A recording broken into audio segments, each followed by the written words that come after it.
Kalian pasti nggak asing kan sama kata asuransi, kayak asuransi kendaraan, asuransi kesehatan, asuransi jiwa, yang contohnya itu kayak di film SpongeBob. Mungkin kau harus membeli asuransi jiwa.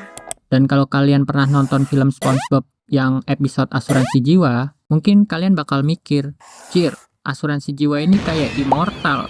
Lah kita kebal sama segala jenis bahaya." Dan sebenarnya bukan kayak gitu cara kerja asuransi. Terus gimana sih cara kerja asuransi itu? Nah, sini. Biar aku jelasin. Biar mudah dipahami, aku analogikan asuransi itu sebagai bodyguard kita. Tapi bodyguard ini bakalan bertindak kalau sesuatu itu emang udah menimpa kita. Jadi kalau kita nggak kenapa-kenapa, ya kita nggak bisa minta bodyguard itu untuk ngelakuin sesuatu buat kita gitu.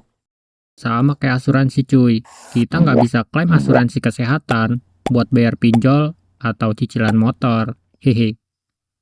Dan bodyguard tetap kita bayar kan, meskipun kita nggak kena masalah. Nah, sama juga kayak asuransi. Meskipun kita sehat walafiat, kita tetap mesti bayar premi setiap bulan. Habis itu kalian bakal bilang gini, "Lah, kalau kita udah rutin bayar asuransi, terus kita nggak klaim asuransinya, uang kita pergi kemana bang?" Nah, jadi kalau kita udah rutin bayar asuransi dan kita nggak klaim asuransinya, uang kita itu bakal dikelola oleh perusahaan asuransi.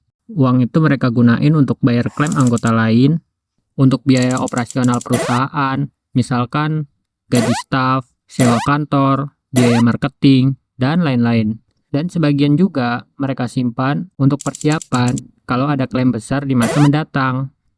Dan asuransi dibagi menjadi dua kelompok besar. Ada asuransi pribadi dan juga ada asuransi umum.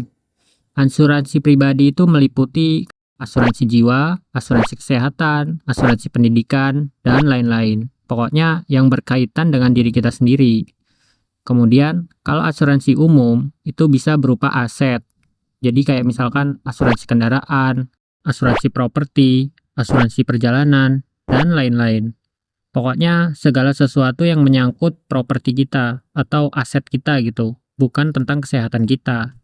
Kesimpulannya, asuransi itu nggak bekerja seperti immortal, yang bikin kita hidup lagi setelah, tapi dia bekerja sebagai peringan beban kita di masa darurat, dalam bentuk biaya, misal biaya pengobatan atau ganti rugi. Dan kalau teman-teman masih ngerasa bingung dengan penjelasanku, atau ada yang mau nambahin, boleh banget kita diskusi di kolom komentar. Minimal jadi ilmu, maksimal jadi amal jariah. See you the next video, dan bye-bye.